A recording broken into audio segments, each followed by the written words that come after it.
تو اللہ کے نبی صلی اللہ علیہ وسلم کا عمل، سیدنا عمر بن خطاب رضی اللہ تعالی عنہ کا عمل، یہ دونوں احادیث اور ان کے عمل اس بات پر دلالت کرتے ہیں کہ اگر دوران خطبہ اگر کوئی شخص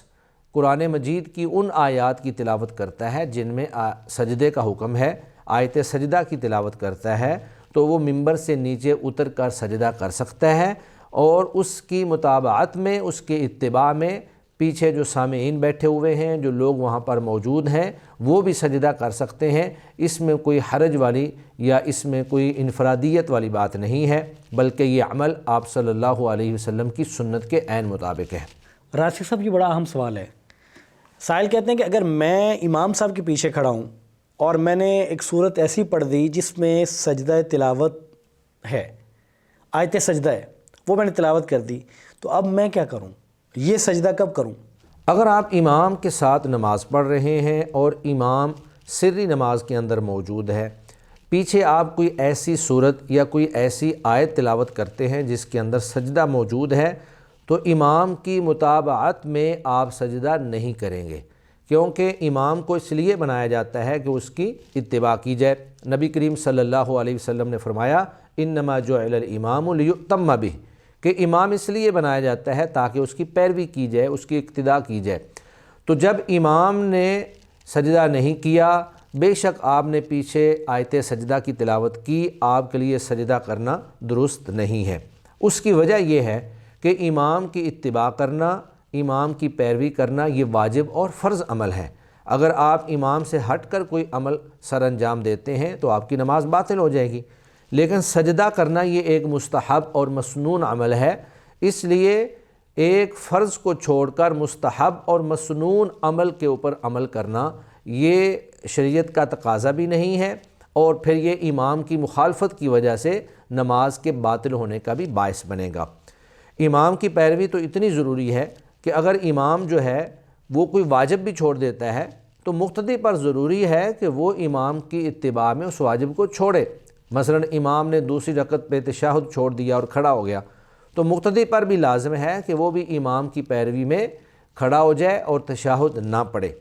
تو جب ایک واجب میں امام کی اقتداء ضروری ہے، امام اگر واجب چھوڑ رہا ہے تو آپ کے اوپر لازم ہے کہ آپ امام کی اتباع کرتے ہوئے اس واجب کو چھوڑ دیں۔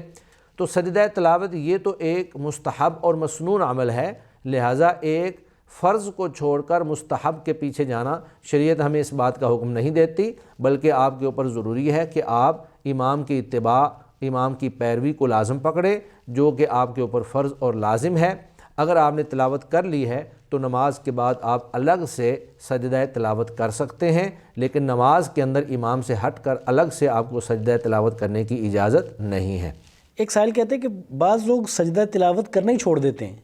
اس وجہ سے کہ انہیں سجدہ کرنا نہ پڑے، آیت سجدہ وہ پڑھتے ہی نہیں ہیں، تو کیا یہ طرز عمل ٹھیک ہے؟ یہ طرز عمل نبی کریم صلی اللہ علیہ وآلہ وسلم، صحابہ کرام، تابعین اور ائمہ دین کے طرز عمل کے خلاف ہے اور مسلمانوں کے طریقے سے ہٹ کر ہے کہ آدمی تلاوت کرتے ہوئے آیت سجدہ کو چھوڑ دے تاکہ اس کو سجدہ نہ کرنا پڑے۔ جب آپ مسلمان ہیں، اللہ کے بندے ہیں،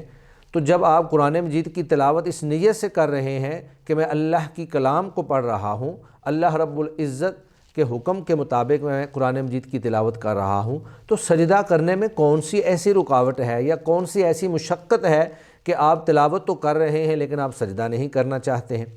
تو یہ طریقہ جو ہے اہل علم نے اور اسلاف نے ناپسند کیا ہے کہ آپ ساری تلاوت کرتے جائیں لیکن آیات سجدہ کو آپ چھوڑتے جائیں تاکہ آپ کو سجدہ نہ کرنا پڑے۔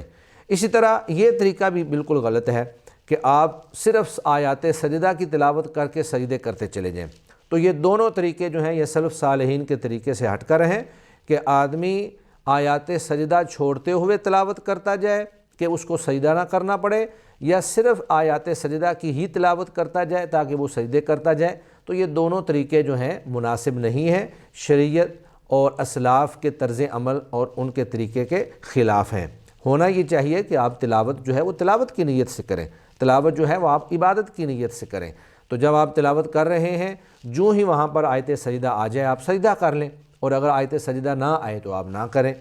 تو ہمیں صحابہ کرام، تابعین، نبی کریم صلی اللہ علیہ وسلم اور ائمہ دین کے اس طرز عمل کو اور طریقے کو اپنانا ہے جو ان سے ثابت ہے، اور اس طرح کی نئی نئی چیزوں کو ہمیں چھوڑ دینا چاہیے، اور نئے نئے تجربات جو ہیں وہ دین کے اندر ہمیں نہیں کرنے چاہیے، کیونکہ ہر وہ عمل جو آپ صلی اللہ علیہ وسلم سے ثابت نہیں وہ بدعت قرار پاتا ہے، اور ہر بدعت گمراہی ہے، اور ہر گمراہی انسان کو جہنم میں لے جانے کا باعث ہے۔ اچھا شیخ، اسی طرح کا ایک سوال اور ہے، یہاں تو مقتدی کی بات تھی، اگر امام صاحب جو ہے وہ سری نمازوں میں جیسے ظہر عصر کی نماز ہے تو اس میں ایسی آیات تلاوت کر لیں، ظاہر ہے کہ وہ جاری نہیں کریں گے، سری کریں گے، جن میں سجدے کا ذکر ہے، آیت سجدہ تلاوت کر دیں، تو کیا یہ ٹھیک ہوگا؟ یعنی جو سائل ہیں ان کے ذہن میں یہ بات ہے کہ اگر سری نماز میں آیت سجدہ پڑھی جائے اور امام صاحب سجدے میں چلے جائیں اور پیچھے جو مقتدی ہیں وہ ظاہر ہے کہ امام صاحب کو دیکھ نہیں رہے ہوں گے تو وہ رکوع میں چلے جائیں گے، تو یہ ایک ہو سکتا ہے۔ اور ان کا خیال ہے کہ بعض علماء کی رائے اس میں یہ بھی ہے کہ اگر وہ آیت سجدہ تلاوت کر بھی لے سری نمازوں میں تو سجدہ نہ کرے، تو کہ اس میں درست رائے کیا ہے؟ سری نمازوں میں قرآن مجید کی کوئی بھی صورت یا کوئی بھی آیت تلاوت کی جا سکتی ہے، اور اگر سری نمازوں میں دوران تلاوت آیت سجدہ آ جائے تو سجدہ کرنا آپ صلی اللہ علیہ وآلہ وسلم سے ثابت ہے۔ یہ ٹھیک ہے کہ لوگوں کو مغالطہ پڑ جاتا ہے، یا لوگ جو ہیں وہ پریشان ہو جاتے ہیں کہ اب پتہ نہیں ہم نے رکوع میں جانا ہے یا ہم نے سجدے میں جانا ہے، لوگ یہ سمجھ سکتے ہیں کہ شاید ہو سکتا ہے کہ امام صاحب بھول گئے ہوں اور وہ رکوع میں جانے کی بجائے سجدے میں چلے جائیں۔ لیکن اگر کوئی امام ایسا کر لیتا ہے اور وہ سورہ ایسی پڑھ لیتا ہے یا ایسی آیت پڑھ لیتا ہے جس میں سجدہ تلاوت ہے، تو اس کے لیے سری نمازوں میں بھی سجدہ تلاوت کرنا درست ہے۔ لیکن ایسے وقت امام کو چاہیے کہ وہ ان آیات کو تھوڑا سا بلند آواز سے پڑھ لے جن آیات میں سجدہ ہے، تاکہ پیچھے مقتدیوں کو اس بات کا علم ہو جائے کہ امام صاحب جو سجدے میں گئے ہیں وہ آیت سجدہ کی تلاوت کرنے کی وجہ سے سجدہ میں گئے ہیں۔ ورنہ نبی کریم صلی اللہ علیہ وآلہ وسلم سے سری نماز میں، ظہر کی نماز میں سجدہ تلاوت کرنا یہ آپ صلی اللہ علیہ وسلم سے ثابت ہے۔ سیدنا عبداللہ بن عمر رضی اللہ تعالیٰ عنہ فرماتے ہیں کہ نبی کریم صلی اللہ علیہ وآلہ وسلم نے ظہر کی نماز میں سجدہ تلاوت کیا، پھر آپ کھڑے ہو گئے، پھر آپ نے رکوع کیا، تو پھر جا کر ہمیں پتہ چلا کہ آپ صلی اللہ علیہ وسلم نے نماز ظہر کے اندر سورہ سجدہ جو ہے یہ تلاوت کی تھی۔ یہ حدیث امام ابو داود نے اپنی کتاب سنن ابو داود کے اندر نقل کی ہے۔ اگرچہ بعض اہل علم نے اس حدیث کی سند کو ضعیف قرار دیا ہے، لیکن امام حاکم رحمہ اللہ اسے شیخین بخاری مسلم کی شرائط پر صحیح قرار دیتے ہیں، اور امام ذہبی نے بھی اسے امام حاکم سے موافقت کرتے ہوئے صحیح قرار دیا ہے۔ تو امام حاکم اور امام ذہبی کی تصحیح سے یہ بات معلوم ہوتی ہے کہ یہ حدیث صحیح ہے، اور یہ ہمارے لیے قابل حجت ہے کہ نبی کریم صلی اللہ علیہ وآلہ وسلم نے سری نماز کے اندر سورہ سجدہ کی تلاوت کی، اور آپ صلی اللہ علیہ وسلم نے باقاعدہ سجدہ تلاوت بھی کیا۔ اچھا شیخ، یہ بھی بتا دیجئے کہ قرآن مجید میں کل کتنے سجدے ہیں، یعنی آیات سجدہ ہیں؟ بعض لوگ کہتے ہیں 14 ہیں، بعض کہتے ہیں 15 ہیں، تو ان کی صحیح تعداد کیا ہے؟ اہل علم کے راجح موقف کے مطابق قرآن مجید کے اندر سجدوں کی تعداد 15 ہے۔ امام احمد بن حنبل رحمہ اللہ کا بھی یہی موقف ہے۔ سیدنا عمر بن عاص رضی اللہ تعالی عنہ سے روایت ہے کہ نبی کریم صلی اللہ علیہ وآلہ وسلم نے انہیں قرآن مجید میں 15 سجدے جو ہیں وہ پڑھائے، جن میں سے 3 جو ہیں وہ مفصل صورتوں میں ہیں، جبکہ 2 سجدے جو ہیں وہ سورۃ الحج کے اندر ہیں۔ تو سورہ حج کے جو سجدے ہیں ان میں بعض اہل علم کا اختلاف ہے۔ بعض اہل علم کہتے ہیں کہ سورہ حج کے اندر صرف ایک ہی سجدہ ہے، لیکن درست بات یہ ہے کہ سورہ حج کے اندر ایک نہیں بلکہ 2 سجدے آپ صلی اللہ علیہ وسلم سے ثابت ہیں۔ سیدنا عقبہ بن عامر رضی اللہ تعالی عنہ فرماتے ہیں کہ میں نے رسول اللہ صلی اللہ علیہ وسلم سے پوچھا کہ کیا سورہ حج میں 2 سجدے ہیں؟ آپ صلی اللہ علیہ وسلم نے فرمایا نعم، ومن لم يسجدهما فلا يقرأهما، کہ ہاں سورہ حج میں 2 سجدے ہیں، اور جس نے ان دونوں سجدوں میں سجدہ نہ کیا گویا اس نے سورہ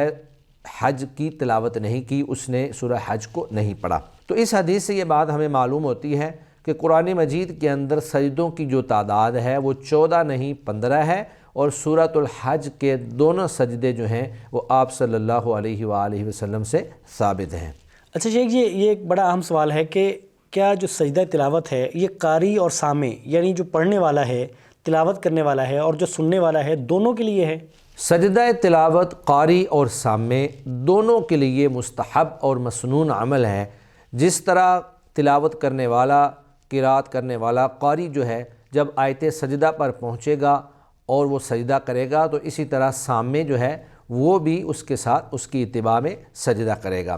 کیونکہ جو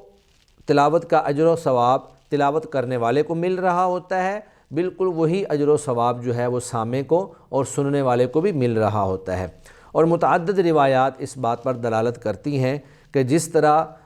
تلاوت کرنے والے قاری کے لیے سجدہ کرنا جو ہے وہ مسنون اور مستحب ہے، اسی طرح تلاوت کو سننے والے سامع کے لیے بھی سجدہ تلاوت کرنا مسنون اور مستحب عمل ہے۔ شیخ جزاکم اللہ خیر، اللہ تعالیٰ آپ کو بڑی برکتوں سے نوازے۔ ناظرین، یہ تھا ہمارا آج کا پروگرام جس میں ہم نے سجدہ تلاوت پر بات کی، اور سجدے سے